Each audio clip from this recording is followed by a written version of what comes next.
Real quick, ladies and gents, I'm just popping on my Facebook real quick. I want to make sure everything's looking good here. If you'll just give me a minute and we will get started. So the theme for tonight, there we go. Kick on there. So the theme for tonight is resourcefulness is the ultimate resource. So how about that? When I say this to people, it's not always clear what I'm saying. So I'll try to elaborate a little bit real quick. Tony Robbins, I believe he's the one that actually coined that resourcefulness is the ultimate resource. And if you think about it, if you think about different times in your life where it's been impossible. It's been impossible. All the odds have been stacked against you. And all you've focused on is how you can't do something. And then you make a decision and everything changes. You all of a sudden in that decision, you become resourceful. All of a sudden in that decision, you get resourcefulness.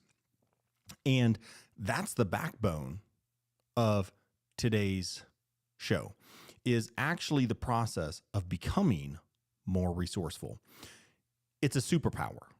If you're somebody who's stuck, who feels like they're in the weeds, who is someone that really is struggling to get the results that you're wanting in life, chances are it's not your resources holding you back. It's actually your resourcefulness. And for me, this has played out multiple times over in my life, and it's an iterative process. I'm not always the most resourceful person on the planet, but as I get better, I get more resourceful continually, and I get more access to my brain. My unconscious works through problems in a way that it didn't work through them before, because I allow myself to see opportunities where none existed.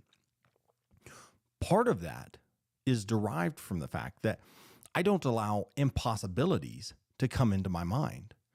If I said, hey, I want to do X, or I want to make however much money next year, $10 million, let's say, then is it my resources that's stopping me from making that? Aren't there plenty of examples of people out there who have gone from making nothing to making crazy amounts of money? Mark Zuckerberg would be one. He was living in his college dorm, and then look at him. I think by age 36, he was worth like $100 billion or something. It was wild. So it wasn't necessarily resources. It's resourcefulness. And once I started implementing this in my life, I went through a series of steps, and sorry guys, I'm a little out of breath here. Actually, I just finished a workout, and so it's kind of recuperating, a little lightheaded still. But I wanted to bring this out here. I wanted to bring it out here because it's such a crucial topic for people to hear, especially if you've never been introduced to it. And I think there's a series of steps. And if I had sat down and spent 10 minutes, I probably could have articulated them more clearly for this live. But again, I wanted to bring it to you. So part of becoming resourceful is learning, how to make decisions. Because once you make a decision, the universe conspires to make it happen. There's a quote in my book. It covers who said that. I'm not sure who. But somebody said it.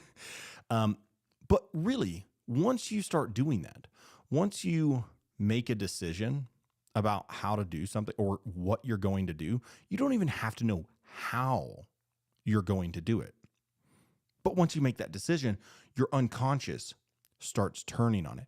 It starts bringing resources into your reality so that before you know it, you actually get the answers to the questions that you're asking. And so oftentimes that can be step one. But if we even want to go back a step, Part of being more resourceful is actually identifying where you're at. Why do you say that, Kaylin? Well, if you want to go from wherever you're located right now to, say, New York City, you would need a path. You would need a map. You would have to take a certain route and have a certain orientation. But imagine if you didn't know where you were at. Imagine if you didn't know where you were at and you just said, hey, I want to go to New York City. Well, what if you're starting in Beijing, China? What if you're starting in LA? That's vastly different than if you're starting in Dallas, Texas. So if we even backpedal, we say, okay, you've got to know where you are at. And in order to know where you are at, you actually have to be truthful with yourself.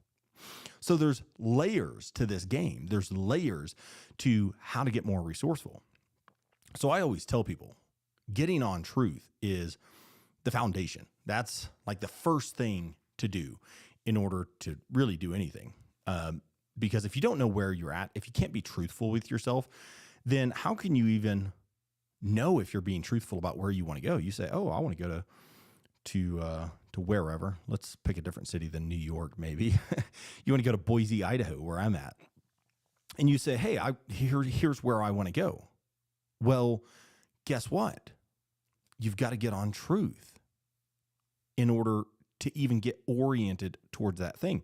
And if you can't get on truth, then how do you know you really want to go to Boise and not New Mexico, not, Albuquerque or Santa Fe? You don't. Because being truthful with yourself is the first step.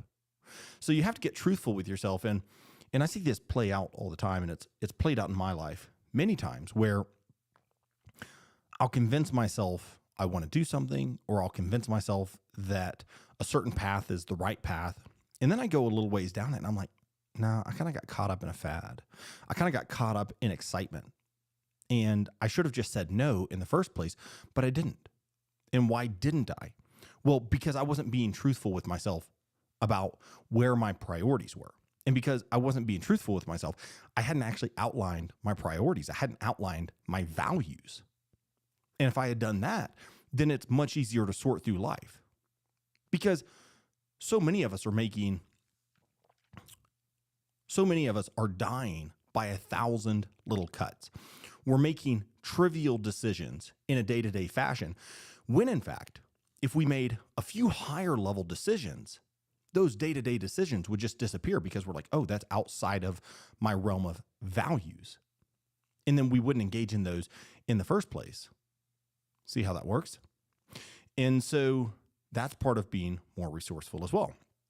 Once you get more clear, clarity is like a major rarity today. And I say that in my book, clarity is a rarity because so many people are unclear about who they are, what they want, where they want to go, how they want that journey to look, the things they want along the way, what they're going to say no to, the sacrifices that they're going to make in order to have the investments that they really want to have so that they can live the life that they want to live. So, man, I was going to make this a short live, and it might go on a little further. Let me turn my microphone up just a hair. Or actually my headphones. I feel like they got turned down just a hair, and I'm not quite there. There we go. So resourcefulness, guys. Resourcefulness is so important.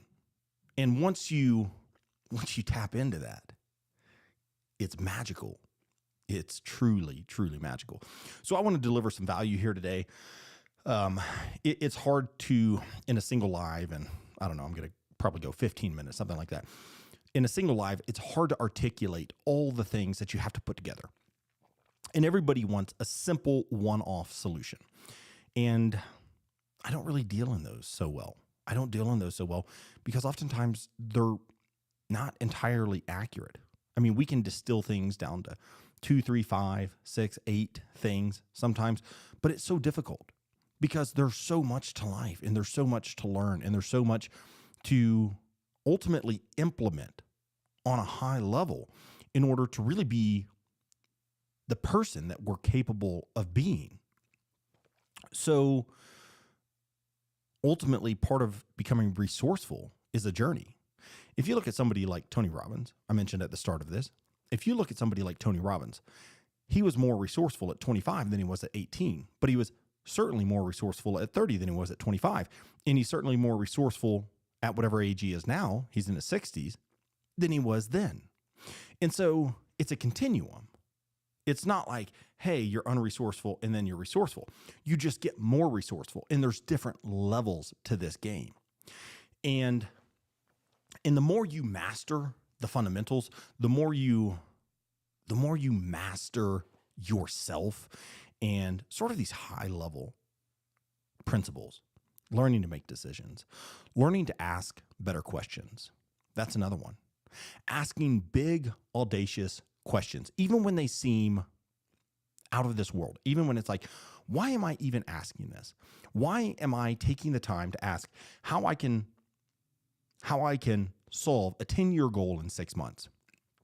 Well, because it forces you to come up with different answers, and it forces you to actually determine and make the distinctions of what really matters and what really doesn't matter. And if you decide that you're on a 10-year journey, you'll treat it vastly different than if you're on a month-long journey, right? So that's part of my process. Pardon me, guys. Working out. Whew. So that's part of a 10-year process. And I view myself as I'm really 2 years in to a 10-year process. And so I know anything that I say today will be abrogated by who I am next year. And that person will be abrogated by who I am the year after, because I'll be getting more resourceful and better the entire time. But that doesn't mean that I'm not wildly more resourceful than I was last year. But get this, going from 25 to 35, I didn't make that much progress. I didn't have that much growth. That's not true. I had quite a bit of growth, but I didn't really tap into the power of resourcefulness and identifying that is the ultimate resource. And if I had, I would have focused way more on learning to ask better questions, on learning to operate from first principles, on learning to build myself so that I got better at asking big, audacious questions, so that I trained my brain to solve the insolvable. And when you do that, that's when you start getting you didn't even know that you had. Your brain is a meaning-making machine. And it's also a problem-solving machine. So like, get this. If you ask a question of your brain, it will give you an answer. It'll probably give you 3 answers. You say, hey, why am I a dummy? You're like, well, I got bad genetics and I hang out with a bunch of idiot friends, and well, there could be a socioeconomic reason for this. And well, you hit your head as a kid, and well, I kind of eat like trash as well. And you come up with all these answers. But if you say, hey, what are 5 instances where I've excelled at life and I've made smarter than average decisions, you'll come up with those answers as well. And so ultimately your brain is it's just searching out there. It's searching for whatever you program it to search for. And oftentimes what our brain is searching for is to reinforce the underlying beliefs that we have in the first place.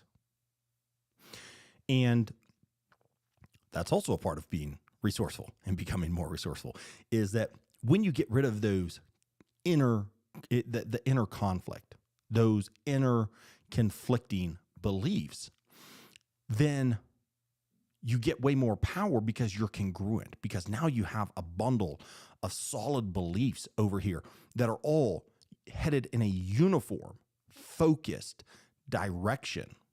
And that's powerful.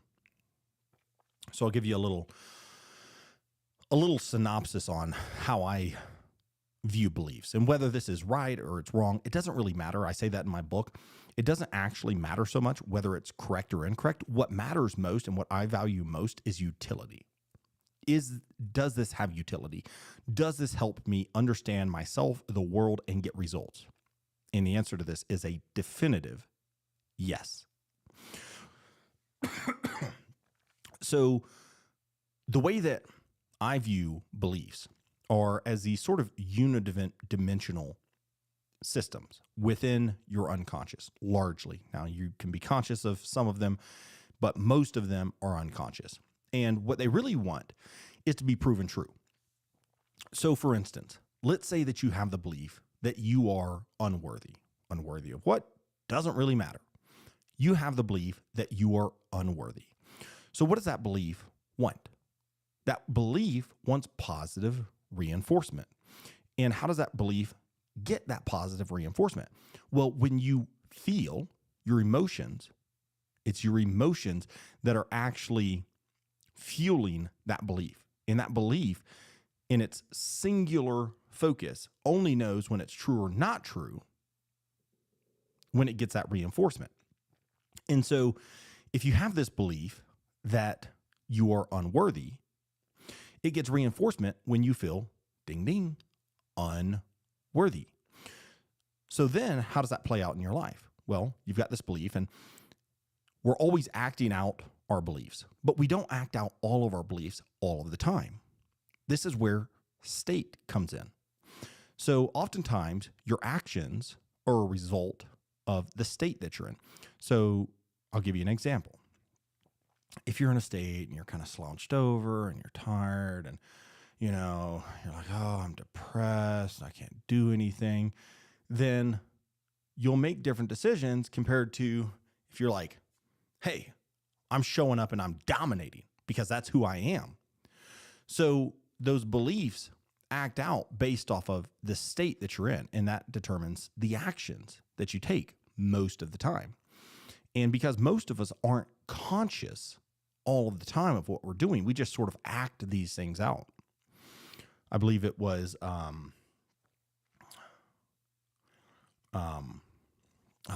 wasn't, man, I'm blanking on his name now for whatever reason. I get on these lives and I still blank for some reason. Even though I know this stuff backwards and forwards, but until you make the unconscious conscious, it will direct your life and you will call it fate. And he studied under Freud, and I don't know why I'm blanking on here. I got my book right here, cited a million times. And, but that's how it goes. And so most of us, our unconscious is controlling most of our life. Uh-oh, I lost my feed here. What happened to my camera? It says that I'm streaming still, guys, so I don't really know. Give me 1 second.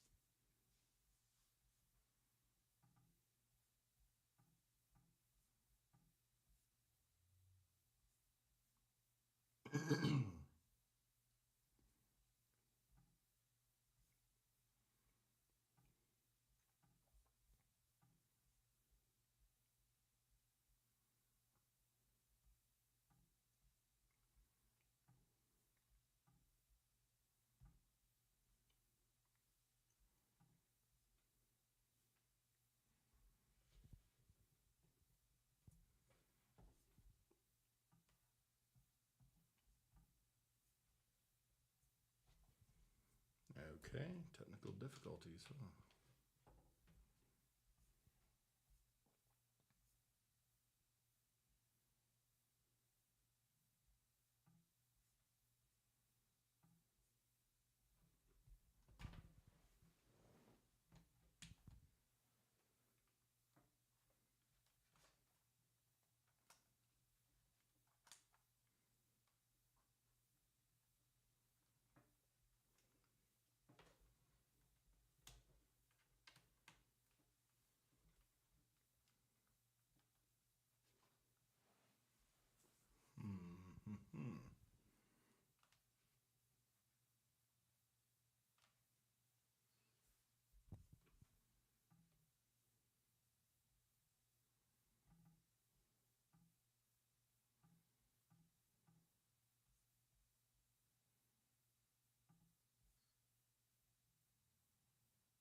All right, guys, I apologize for this. I'm not sure what the technical hiccup is going on here.